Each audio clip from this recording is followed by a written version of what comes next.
Halo bosku semuanya, Assalamualaikum warahmatullahi wabarakatuh. Dan jumpa lagi sama kami tim Karisma Kencana. Dan hari ini bro, seperti yang teman-teman lihat, kita mau ngebahas sebuah konsol game terbaru punya Lenovo di tipe Legion Go S Series. Nah, seri ini harganya di bawah cuma di angka 8-9 juta rupiah. Jadi dia itu lebih terjangkau dibanding seri sebelumnya. Tapi kompetitornya juga banyak bro. Kalau kita ngomongin di harga 9-8 juta rupiah kayak gini.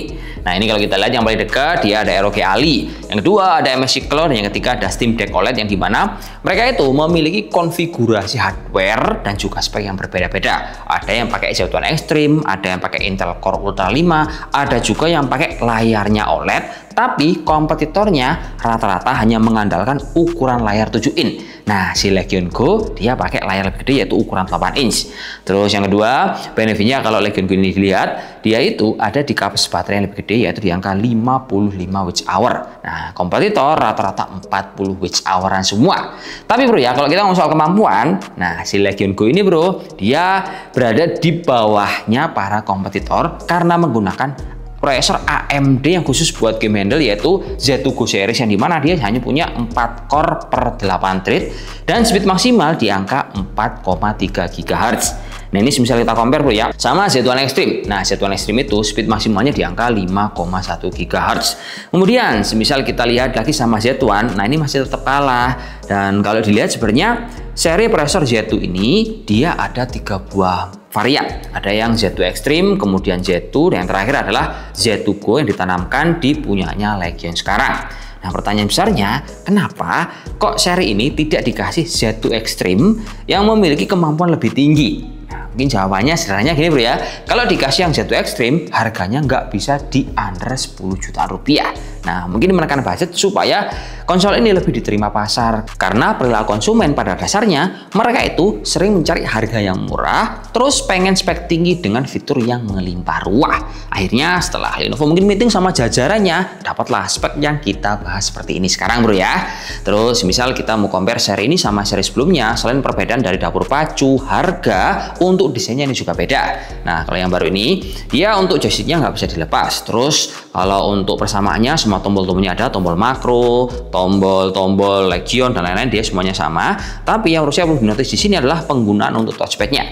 Saran saya ini getarnya dimatikan aja bro, supaya nggak mengganggu pas teman-teman lagi berakselerasi menggunakan joystick yang terletak di bagian kanan sini. Kemudian kalau kita lihat penunjang dari prosesor tadi, kan selain dia pakai Z2 Go series untuk prosesornya, RAM-nya udah dikasih 16 GB DDR5. Penyimpanan dikasih 512 GB M.2 NVMe 4 dan enaknya penyimpanan ini bro, kita bisa ganti 1 tera dengan ukuran SSD standar alias ukuran 2280. Nah, ini value bro asli. Sebab misal kita ngeriset nih di merek lain rata-rata ataupun di seri sebelumnya dia itu hanya menggunakan M.2 yang jenis pendek. Lah, kalau yang pendek ini biasanya itu harganya lebih mahal dibandingkan ukuran yang panjang. Terus misal masih merasa kurang dan teman-teman butuh alternatif yang lebih murah, nah kita bisa manfaatkan micro card reader yang bisa kita langsung pasang di bagian bawah. Ini kita nggak perlu bongkar, tapi semisal bongkar pengen ganti SSD, bongkarnya juga cukup mudah. Tinggal kita bongkar 3 buah yang terletak di bagian bawah, terus kita lepas cover yang terletak di bagian exhaust ini. Nah, di sana ada baut, kita lepas lagi. Nah, tinggal kita bongkar deh cover bagian bawah untuk mengganti kapasitas SSD-nya. Kemudian selain SSD tadi, ini kalau kita lihat kelengkapan dari softwarenya, laptop ini sudah dibekali oleh 11, tapi tentunya dia bukan seri untuk sehari-hari, jadi nggak ada OS. Lalu untuk layarnya dia pakai ukuran 8 inch, resolusi WXGA, panel IPS, touchscreen tentunya, dan juga dikasih akurasi 100% RGB plus refresh rate di angka 120 Hz. FYI, buat teman-teman yang nungguin varian SteamOS, kayaknya itu bakal lama atau mungkin nggak masuk ke Indonesia karena di Indonesia di sini lebih diprioritaskan untuk dijual yang versi Windows seperti yang kita bahas sekarang seperti ini, kawan.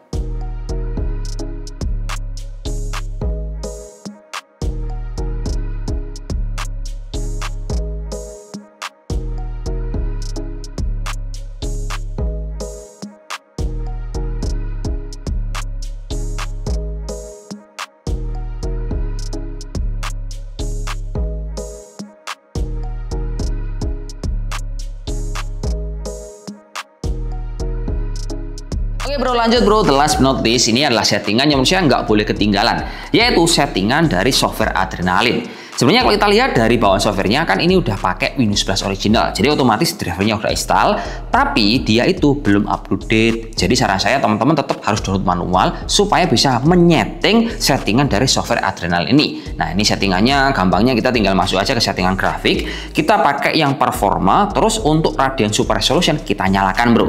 Nanti efeknya FPS-nya akan lebih meningkat, terus akan memberikan feel yang lebih nyaman daripada software ini belum kita maksimalkan.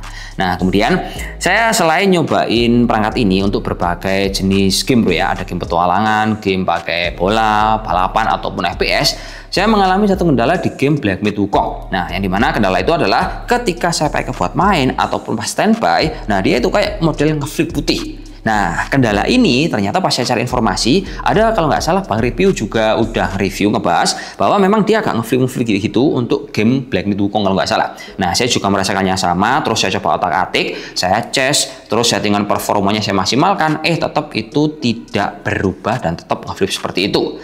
Nah, cuman anehnya di game yang lain, nah dia nggak kerasa bro. Pas saya main game bola, dia enak, smooth. Pas saya main game FPS, dia juga nyaman. Terus pas saya main game balap, ini juga cukup smooth-smooth aja. Jadi mungkin karena kurang kompatibel atau gimana, atau mungkin ada bugnya dari Windows, saya juga kurang istilahnya kurang maksimal juga. Sebab sebenarnya pas saya ngeriset dari data Etaprem, dia juga menginformasikan bahwa setelah seri Legion GoS-nya itu diinstal ulang, secara performanya dia itu lebih meningkat dibanding bawaan OS dari pabriknya sana. Nah sebenarnya kalau cara seperti itu juga menurut saya sah-sah aja, karena Windows ini pada dasarnya kalau diinstal ulang dia juga nggak akan terhapus alias hilang, karena serial numbernya juga udah nempel atau kedetek pada motherboardnya. Overall saya bisa bilang harga 8 jutaan worth it, ditambah layanan garasi yang cukup panjang yaitu selama 3 tahun. Nah benefitnya ya layarnya gede, terus kokoh solid seperti ini, opsi upgrade-nya nyaman. Nah kalau minusnya seperti yang kita bahas tadi, seri ini prosesornya memang kurang dikit dibandingkan kompetitor di harga yang kurang lebih sama. Jadi worth it nggak? Tergantung sama tolak ukur kalian masing-masing. Ya wis kita coba bro ya. Saya dulu, wassalamualaikum warahmatullahi wabarakatuh dan salam jos. Semua bermanfaat kawan dan juga menginspirasi teman-teman sekalian. Oke?